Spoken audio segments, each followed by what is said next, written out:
Welcome to Sports Talk with Steve Jones, the daily talk show with the voice of Penn State football and men's basketball. You never know what special guest may stop on by any given day. Now here's the man of the hour, Mr. Steve Jones. It's great to be with you. Is the line on the shirt big enough? No, it still shows. Ay.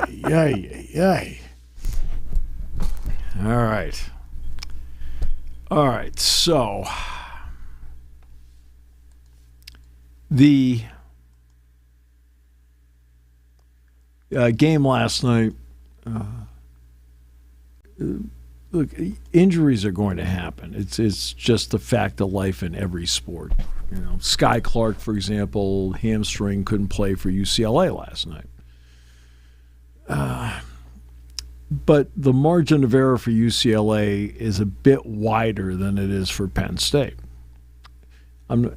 Trent Perry scoring 30 last night. Whoa, that's kind of a I thought Perry was probably going to. If you're going into the game, I would have told you I think Perry would have scored 15 to 18 points. He had 16 against Maryland, and he's in watching the tape, I thought in the tape he was the best player on the court for either team in the Maryland game. So was I surprised? No.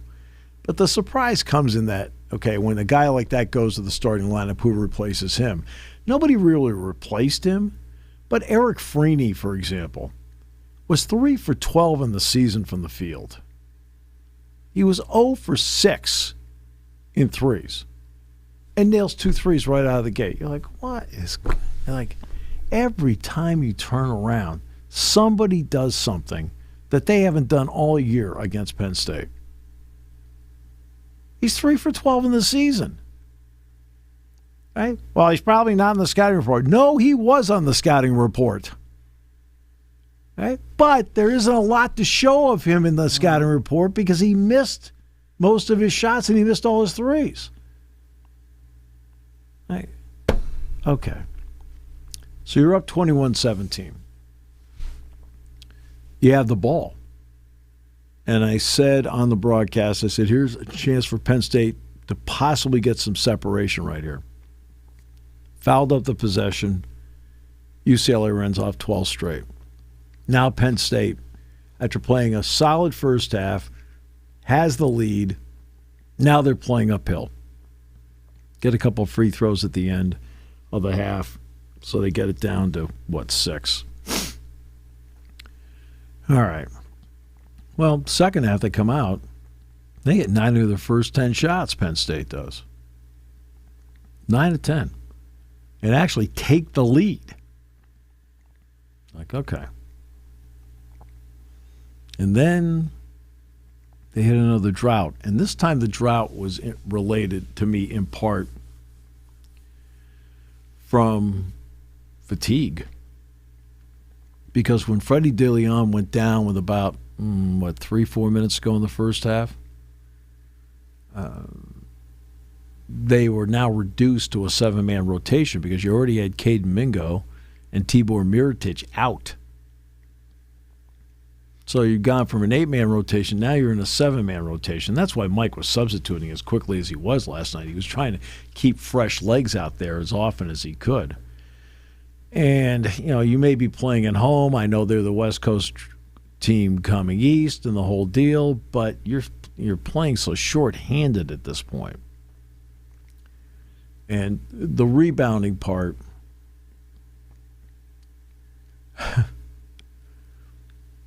it's amazing when a team misses free throws. You'll always have some knucklehead say, maybe they ought to practice it. Like, okay, it's like sometimes you sit there in my spot, and people make comments to you. I'm talking about like the next day after. Yep. You'll hear stuff like that when you know that every single day they do free throws. Every day. Okay. So now last night they got beaten on the boards. They got beaten pretty good on the boards last night. I think UCLA had 19 second chance points, and that in the end really was the difference in the game. A couple people, maybe they had to practice rebounding. And one other guy, so I'd like to go to a practice and see exactly what they work on and how they work on it. Like, what do you think that 15-minute drill was in practice that they ran on Monday and then repeated on Tuesday, where the cone is in the basket?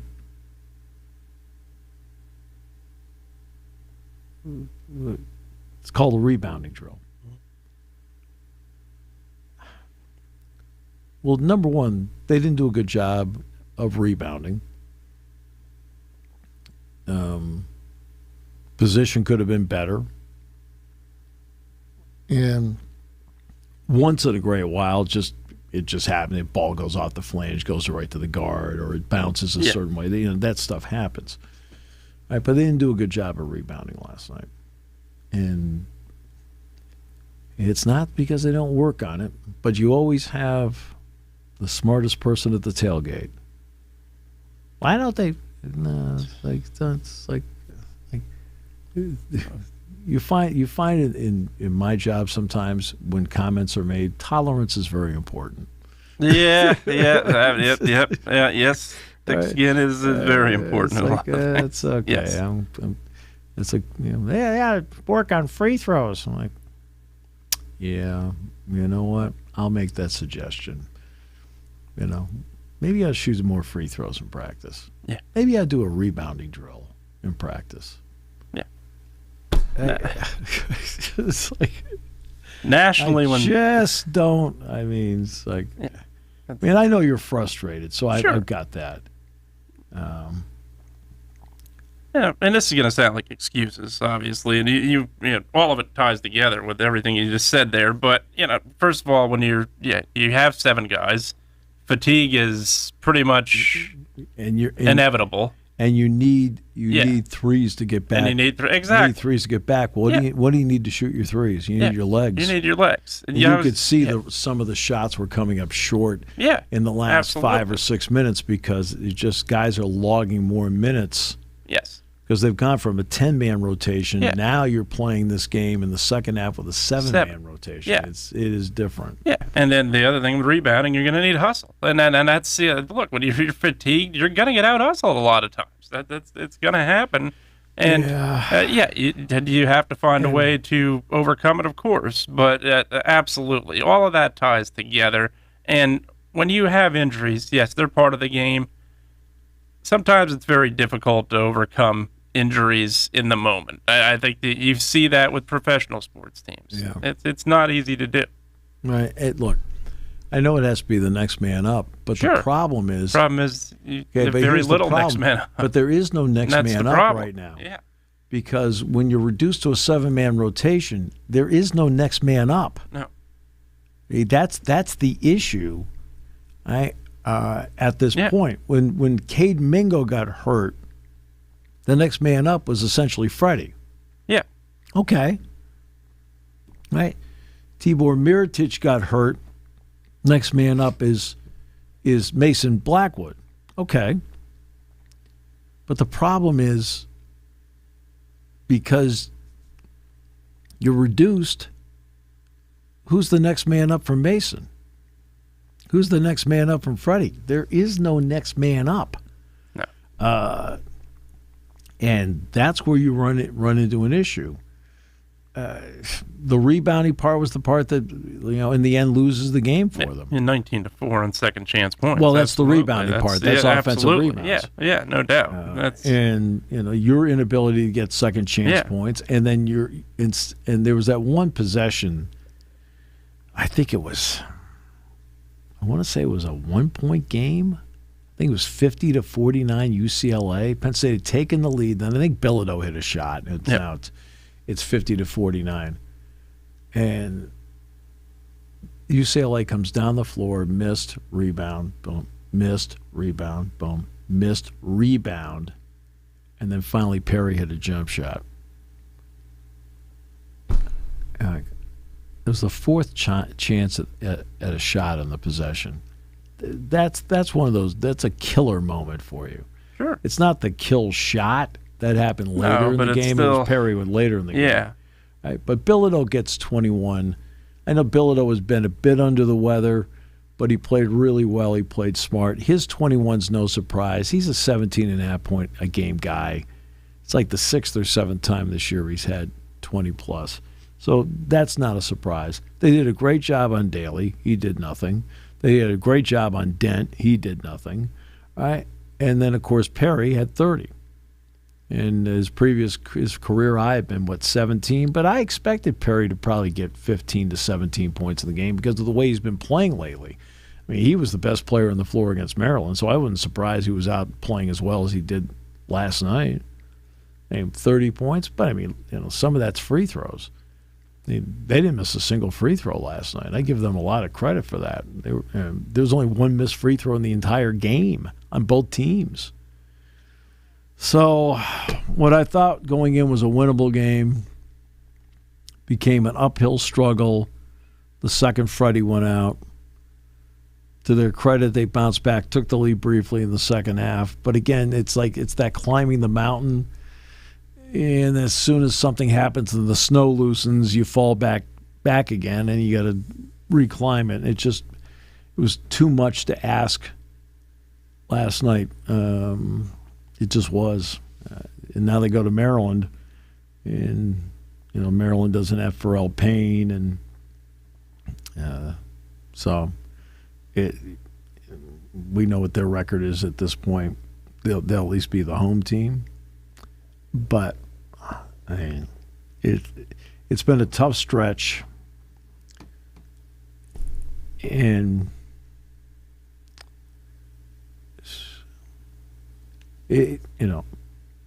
Mike and his staff are coaching their backsides off. It's just the construction of this team, which long term, if they can somehow, and Josh Lewin of UCLA asked me this before the game, and I said, because I did their pregame show.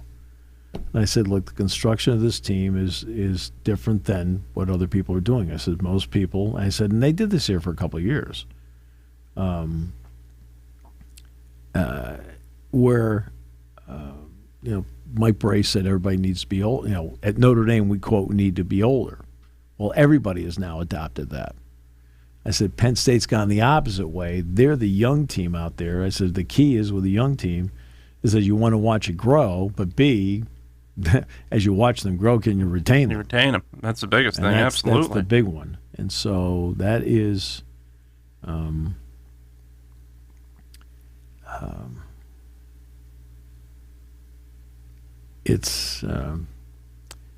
again, that's a tough one last night. Now they got to go on the road. Then they have Wisconsin at Rec Hall next Thursday. So that is how I think last night played. I don't know what you saw, but that's same thing. Yeah, I think the rebounding was huge, and I think Mike's exact quote was, exact quote within another quote was, "It's going to cost you," and it did. And that's there's no question about it. That's where I think they got beat the most, was just getting out hustled, and that's going to happen when on the boards. Again, you have to me, it's again not making excuses. When you have 7 guys, fatigue's going to play a role at some point, and it did. Yeah. And I thought that was a big part of it. It's very difficult to play from behind when you're fatigued. It's very difficult to out hustle the opponent when you're fatigued. And that's I think 2 things that I saw last night very clearly, and it's understandable. You're just not making excuses. It's the reality of it. When you have 7 guys, that you're going to get tired a lot quicker. Yeah. And then UCLA did a great job. They did a great job in the last 6 minutes of the game of milking the clock. They shortened the game. I mean, Penn State only had 57 possessions in the game. They averaged 70. And UCLA averages 70. They had, 58 possessions in the game. That's it. I mean, they shortened the game, which, look, you've made a cross-country trip. You have the lead. Uh-huh. And Mick did the right thing. They took the air out of the ball. And That's just smart. Yeah. It's interesting. It's like when you talk with other coaches, and Dick Girardi and I talked with Mick after the game for a few minutes. Like, they're the first ones to tell you how hard this job is. Now, it's not what people want to hear. No, they're going to say, they're getting paid the big bucks. Yeah, that doesn't change this stuff. Yeah, I mean, it really doesn't. I mean, and their job, I would argue, I dare say, is harder now than it was 5-6 years ago. Well, to me, at least. I know people talk about like the ups and downs of Penn State basketball and the futility at times of Penn State basketball. Then I sit back and I think to myself, I've done this 44 years. And I said, I'm the one constant. Maybe I'm the problem. I don't know. I don't know if I want them people to start thinking that, but yeah, it's.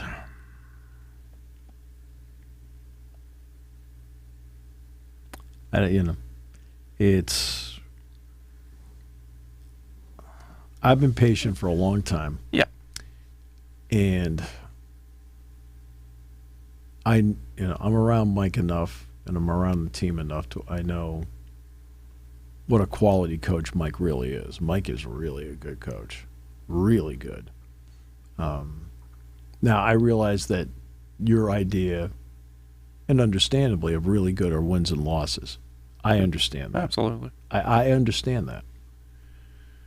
But I see how he coaches. I see how his approach is. I'm around it every day, and the guy is a really good coach.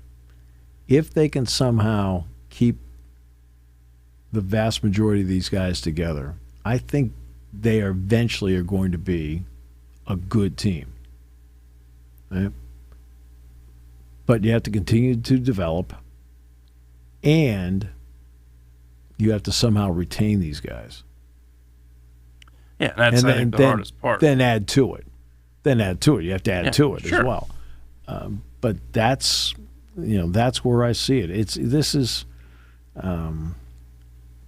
turns out that the league this year is a lot better than it's been the past couple of years, and Penn State's hit it with a young team at the wrong time.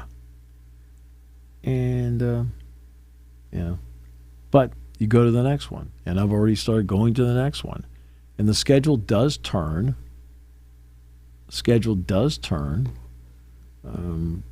And they are going to have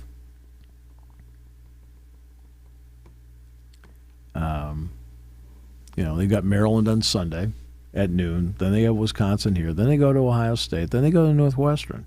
Look, there are opportunities here. And I strongly feel that once they break through and get one, that does a world of good for the confidence of everybody out there.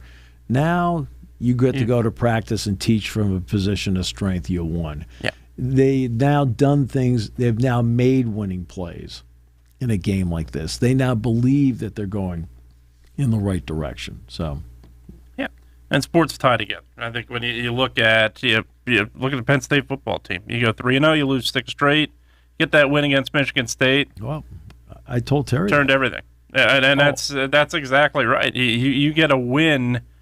It just does so much because it's hard it's very, very difficult as a coach to constantly preach. Yeah, there's no moral. Exactly, we're close. And Mike does not believe. Mike does not believe in moral victories. No, and you don't. And most coaches don't at this point. Right. And it's very hard to keep, especially when you have a younger team. Yeah. It's very difficult to keep that focus, saying, "Okay, we're almost there. We're almost there. We're almost there." At some point, you want to show the guys you're there. Look, you need a result. You need the validation of it, and that's where they are right now. So you go to the next one. Your Phillies lost a starting pitcher. They did. I got to give the Red Sox credit. They have 11 starting pitchers now. It's just really it's a different way of doing it. I mean, I don't know if they're going to go with an 11-man rotation or not. Yeah, that's John Harbaugh. Meanwhile, it looks like he's going to go to the Giants. Yeah, that looks like it. think it's a good fit. You talked about it yesterday. I think you have a good, solid young quarterback. Yeah. I think a good core that is around. I think Neighbors comes back, Scatterwood comes back. I think they're going to be a lot better, and we'll see. That division minus the Eagles was abysmal this year. So I think it could change maybe next year. We'll see when we get a healthier Commanders team. We get a healthier Giants team, if it'll at least be a presentable division. I mean, the Giants did beat the Eagles. They did, yeah. They did beat them. Thursday night, yep. Okay, here's my favorite. Here's my favorite story of the morning. Washington head coach Jed Fish said quarterback Damon Williams' brief decision to leave the program before reversing course was a result of mounting pressures on young athletes in college football's rapidly changing landscape. I agree with that. I agree. Yep. The decisions that have been made go way beyond football, and the pressures players are under right now to make fast decisions sometimes can lead to setbacks. He's right about that. Yep. However, when we spoke, the reflection that he had, the pause that he had, it became very clear that the best choice for Damon and for the University of Washington was for him to return and for him to lead our team through the tunnel in the first game of the year. It was just a pause. It wasn't in limbo for weeks or months. All right? Essentially, what he's saying is, Fish then went on to talk about heartfelt talks. Heartfelt talks? You're being sued. Yeah. Okay? Heartfelt talk? Here's one for you. We have lawyers.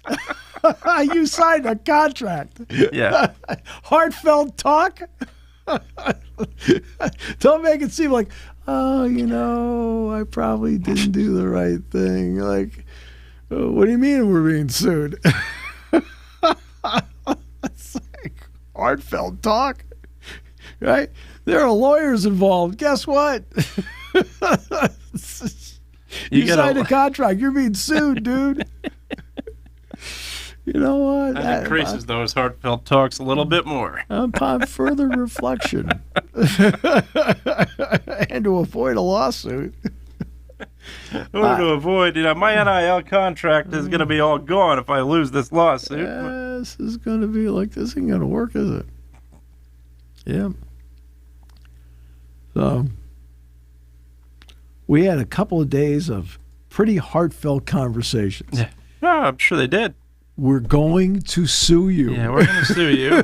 You signed a contract. Okay. You honor that contract, or else. See, this is the bottom. That's your name. That spoke from the heart when you said that. Heartfelt. Dante Moore has made the decision. He is going to stay at Oregon. You and I both thought that he might do that. Yep. And in today's college world, you have that option. Mm-hmm. You do risk. It's one thing about signing a rookie contract with the NFL. The money is guaranteed. Right. For the next, 4 years? I think it's 4 years of guaranteed money. In the first round, I think it's 4 or 5. Yep. Yeah, it's 4 with the fifth. With the then fifth they have to pick your option. fifth. Yep. So you have that as opposed to 1 year getting a 1 year guaranteed contract. So you do risk the possibility of injury. But just the mere prospect that you might be picked by the New York number Jets. Number 2 overall by the Jets. I think that had something to do with it. Yes. Stay at Oregon. Certainly and go did. to Jets. Now, what this does do is that Dylan Raiola will be in the spot Dante Moore was in when he came in behind Dylan Gabriel. Yep. Sure. He will be able to work, can play a minimum of 4 games. Although, did you see what the coaches proposed? Yeah, 9 games. 9 games. It's interesting. I would have proposed 6. Yeah. Which is half the regular season. Yeah, because we've seen players even get medical red shirts with around 6. I think Jason White, year he won at Oklahoma, was 6 when he got hurt. We're close to it. So I think that probably would have been, to me, I agree. I think that would have probably been the most acceptable number and reasonable. Well, it may be a compromise number. Yeah, it could be. I think so, too. Could be a compromise number. So you pick a high bar like 9. Mm-hmm. Yep. Right? Now, remember, if you're going to go with the idea of, and this right now has been on hold, but remember the proposal was out there about 5 years no matter what. You can play as many games you want in 5 years. You can't go past 5 years no matter what you do. No waivers, anything like that. 9 games get you pretty close to 5 years, especially if the postseason is not included. I mean, you could be in a playoff and suddenly you're playing 12 games and not lose your eligibility. 9 games plus 3 playoff games. I mean, Penn State played, 4 postseason games last year? Yeah, 16 total games. Yep. Yeah, played 4 postseason games last year. So under the 9-game proposal, you could have had somebody out there that played 9 games, kept their eligibility, but played 13. So, I mean, that's. I think that's an interesting proposal. Yeah, I think I agree with you. I think it's probably going to be somewhere like a meet in the middle somewhere. I don't think it's going to be 9. I think that's going to be a little much. Yeah. Yeah. So, but your guy Ranger Suarez, they tendered him at $22 million. Yeah. Guess what he ended up getting with Boston? Yeah.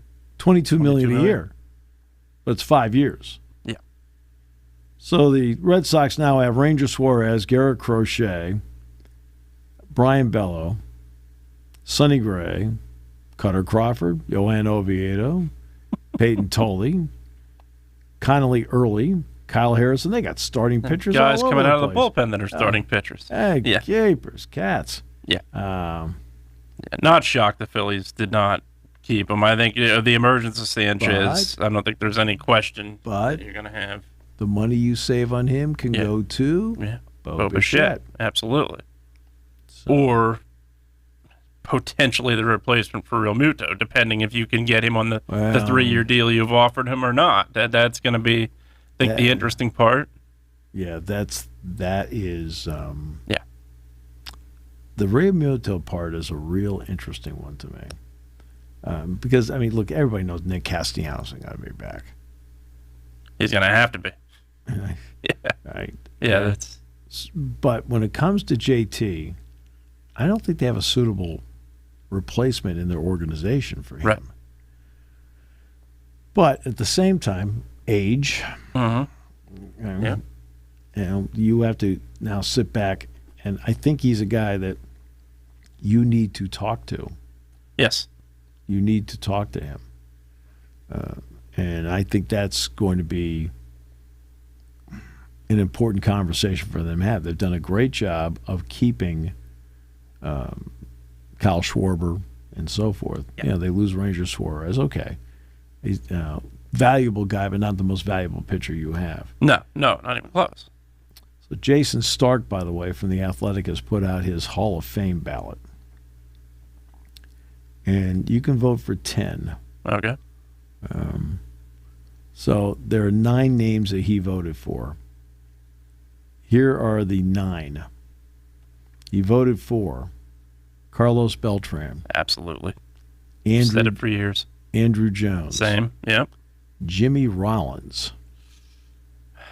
I would say borderline. Chase Utley. I would lean more towards in. Yep. David Wright. He doesn't get the respect he deserves, but I don't know if he's a Hall of Famer. Dustin Pedroia. Same. Andy Pettit. That one is hard. I think in a lot of ways. I think he's borderline too. First time. Now, he voted for them before. Yeah. Now he's voted for 2 new players this year. Felix Hernandez. Yeah. Felix Hernandez at some point's getting in. Torrey Hunter. Oh, I don't know about Torrey Hunter. Hunter defensively was one of the best I ever saw. I think his offense, as good, it was good, but not great. Yeah, but King Felix will get in at some point. He pitched for a terrible team. That Mariners team wasn't the Mariners team you're seeing out there now. Under his category of couldn't quite get there, Cole Hamels. Yeah, he's not it. I agree. Bobby Abreu. Same. Mark Burley. I like Burley. I do too. There are not many pitchers that can tell you they've thrown a no-hitter in a perfect game. And he was consistently an ace for the White Sox. I would put him borderline. I think he's got the chance at some point to get there. Francisco Rodriguez. No. Yeah, I don't know if I put K-Rod in. No votes for the PED All-Stars. He will not vote for Alex Rodriguez. Okay. And he will not vote for Manny Ramirez. All right. Well, okay. Yeah, look, that's a touchy subject. I understand that. There's ones who do, there's ones who don't. Right. Last year, of course, Ichiro was one of his votes. No brainer. Yeah. Total career hits by Ichiro, and this includes Japan, 4,367. Total hits by the top two in this year's class, 4,351. Okay. Yeah, and those first two you said are no. To me, I personally would say are no-brainers. I did Beltran consistently. When he went to the Mets, he fell off a little bit, but aside from that era, I think he was consistently a very good player, a guy that showed you what he could do in the postseason. I don't think there's any doubt I would put Carlos Beltran in. I wondered if the Astro investigation was going to play a role, but it looks like it may not, because I think he's going to get in, judging by the votes. But, yeah, and Andrew Jones, to me, is overdue. No question. I would put Andrew Jones in the Hall of Fame. Chase Utley, I think we may have had the advantage of seeing him more because of the fact that the big portion of his career was playing in Philadelphia. But, yeah, to me, defensively, I couldn't match too many better second basemen. I think Utley was a guy that consistently was the heart and soul of that Phillies team that was a strong core for many years. I would put Utley in. Rollins, on the other hand, I think his antics on the field could keep him off, unfortunately. I know you always judge the player by his performance. Well, not hustling is going to be something that people are going to look at. He was benched how many times by Charlie Manuel for not running out plays, not running out ground balls. Those are things that, if you're borderline, can play a role. I don't think there's any doubt. Well, part of what he does, we all know Pedroia played hard. Yeah, I mean, absolutely. Pedroia really played David Wright, same thing. David Wright was incredible. David Wright played really hard. But he makes a point about next year. A guy that's on the ballot for the first time next year is Buster Posey.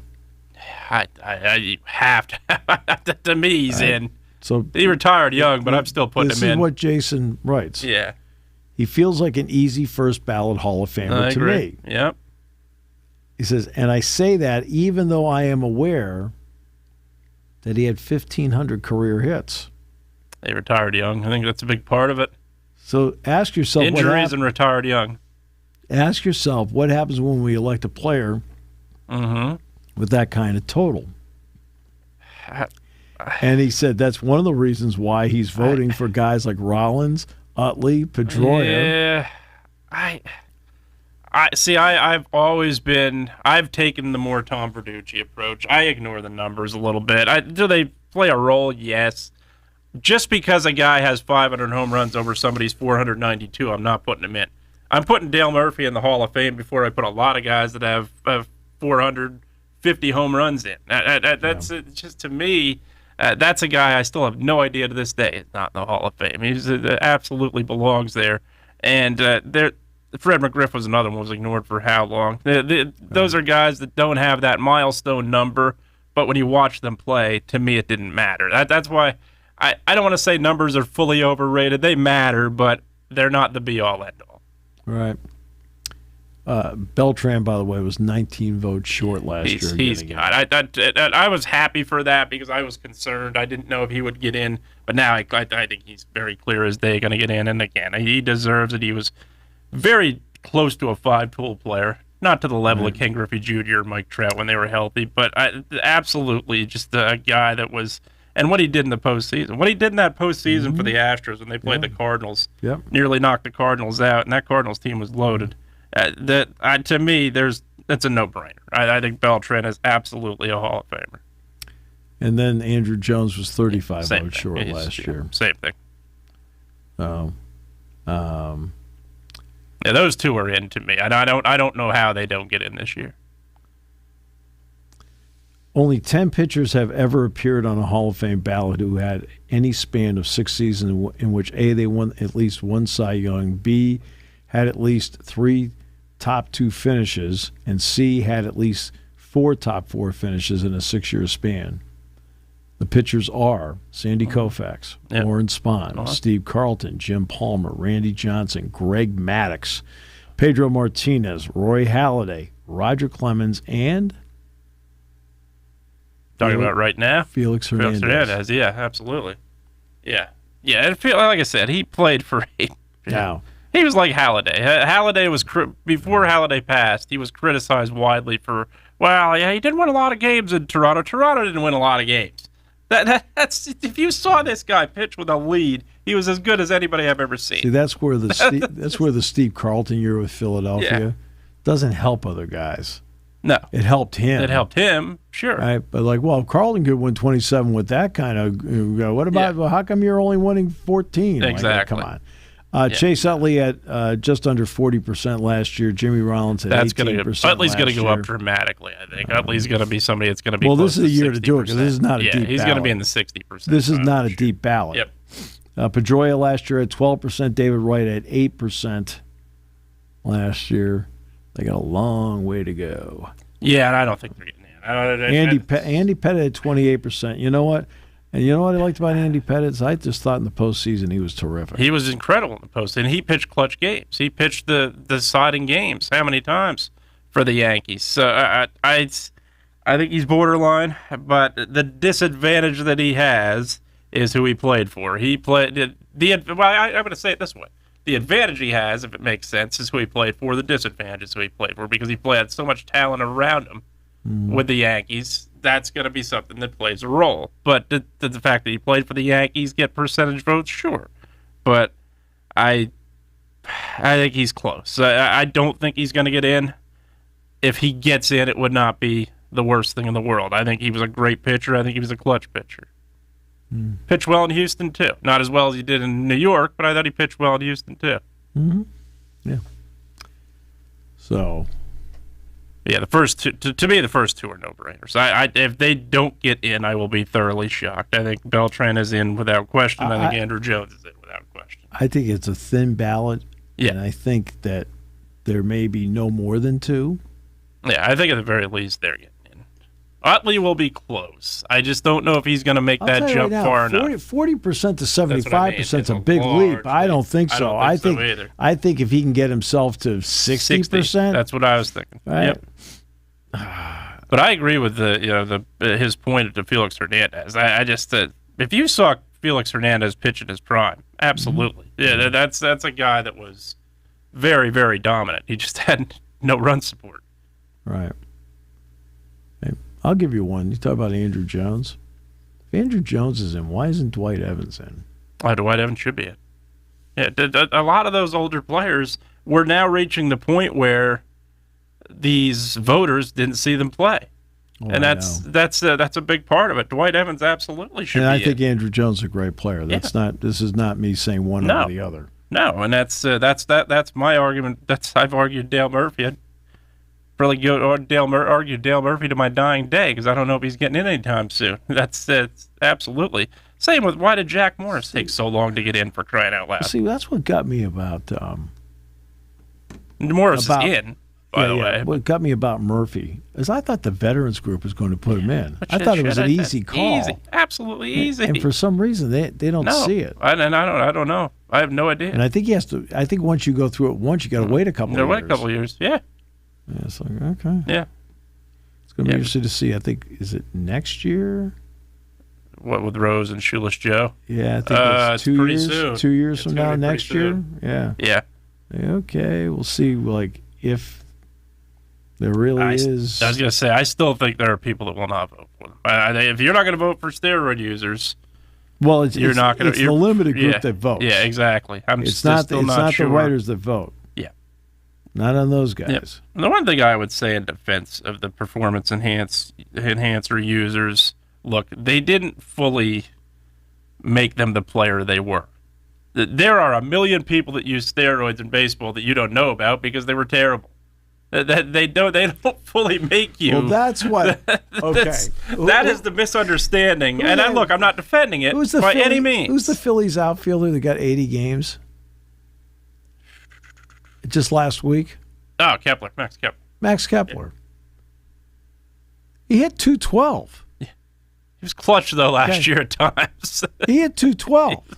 Yes. Without him. Is he hitting 112? Yeah. How many minor league players ever made to the big leagues? That drives you nuts. But then that to me is always one of the more ignorant statements. Yeah, he wouldn't be who he was without steroids. If you saw Barry Bonds play the game, Barry Bonds was one of the best we ever saw. Yeah. His eye at the plate had nothing to do with steroids. Oh, I know. That's it. And I never saw a guy at the plate have better discipline than Barry Bonds. That had nothing to do with steroid usage. A-Rod making the transition from short to third had nothing to do with steroid usage. Those are tough transitions to make in the game of baseball. And look, I get it. I fully do. You're going to look at these guys as cheaters, and I will always understand that. But don't just sit there and tell me, well, yeah, steroids are the reason these guys are as good as they were. No. I disagree entirely. The latest gambling scandal. Yeah, how about it? All right. Some of this involves the Chinese Basketball Association? All right. So I'll at least give you the schools. There are 39 total players involved. It involves 29 games alleged to have been fixed in some capacity. 17 universities are impacted. Here are the 17. Butler, DePaul, Duquesne, East Carolina, Fordham, Georgetown, Kent State, LaSalle, McNeese State, Nicholls State, Ohio University. A lot of people went, no, it's Ohio University. St. John's, St. Louis, SUNY Buffalo, Tulane, and Western Michigan. The NCAA, of course, put out the usual statement. I'd read it to you, but it's verbatim. Okay, I'm not here to waste your time. All right. According to ABC, the bribes towards college athletes range from $10,000 to $30,000. The architects of the scheme targeted underdogs with the hopes that the nefarious activity would help them to not cover the spread. In total, 20 people were charged in the vast point-shaving scandal. Among the individuals, 15 are college basketball players who played in one of the last 2 seasons, and 5 are described as fixers. That's what we've always referred to as Jerry Valeri here at the station. The fixer. Yes.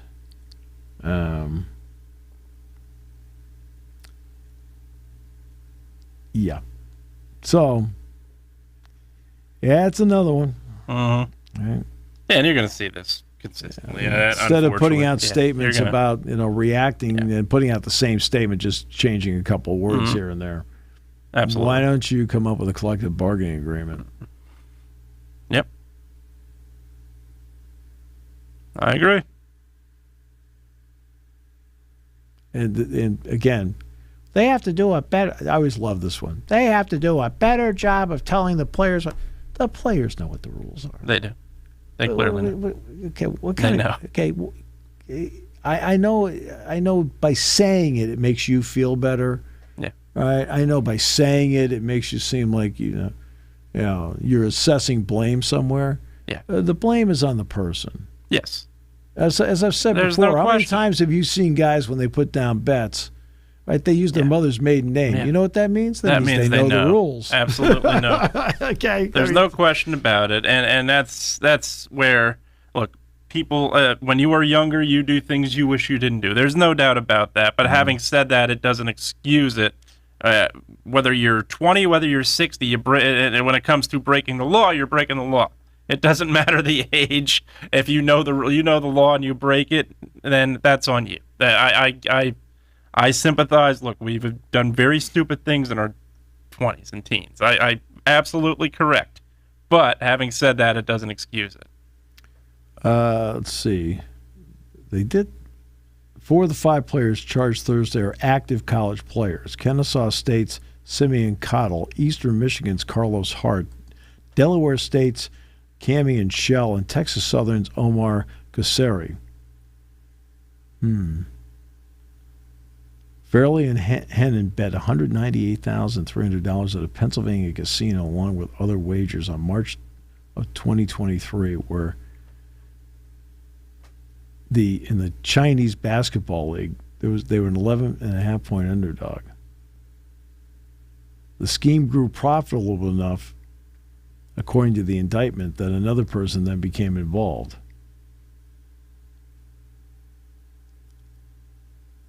Yikes. This is... yeah. Another big day. Another red letter day for the NCAA. Yep. There's some people at the NCAA that I probably sit back and go, why did we show up to work today? Why? I mean, the NCAA is not responsible for this. No, they're not. They can't. They're not in the least responsible for it. Not one bit. Right? You got to clean it up. You got to clean it up. You're supposed to clean up. You can do all the seminars and all the video presentations that you want. You can do all the indictments you want.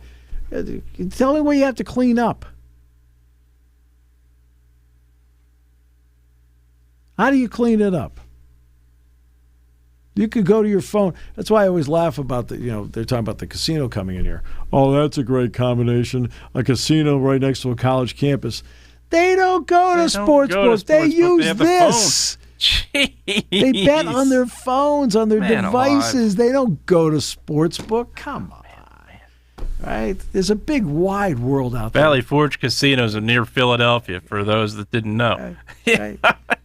There's a big, wide world out there. Go out and explore it. Come on. Okay.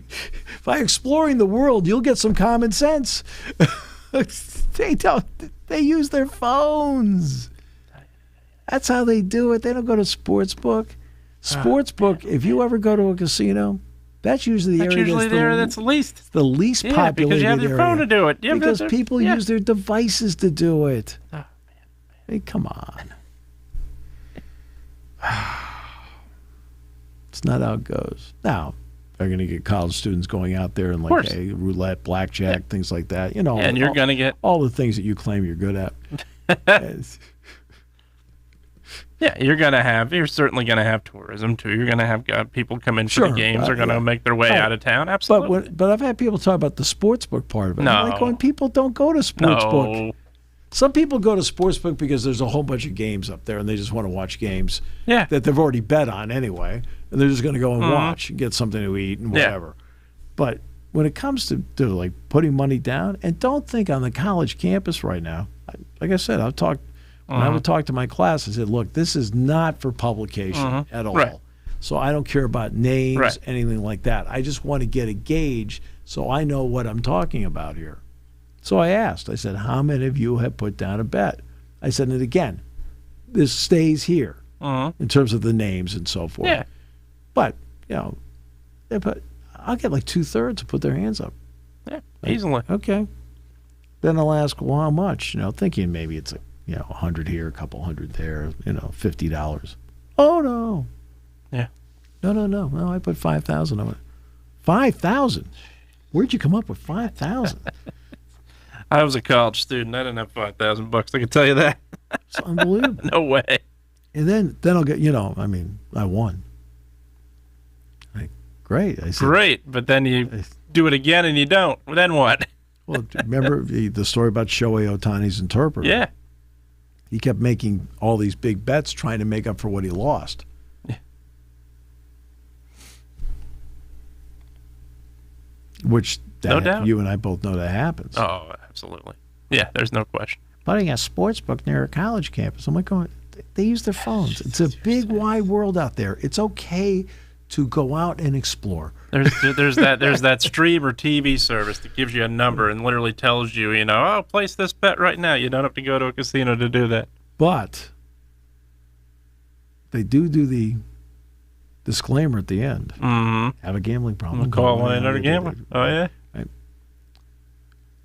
It's like the NFL end zones. Show love. You know what? I never thought of that. Nah. I never thought of that. Wow. You know what? I think I will.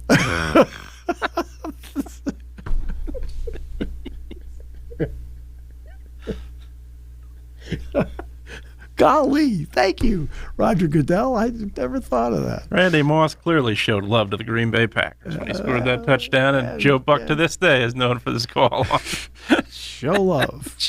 Like, wow, that's man, I need to change. I've been looking at that end zone all night as the Bears keep scoring into it. More coming up tomorrow.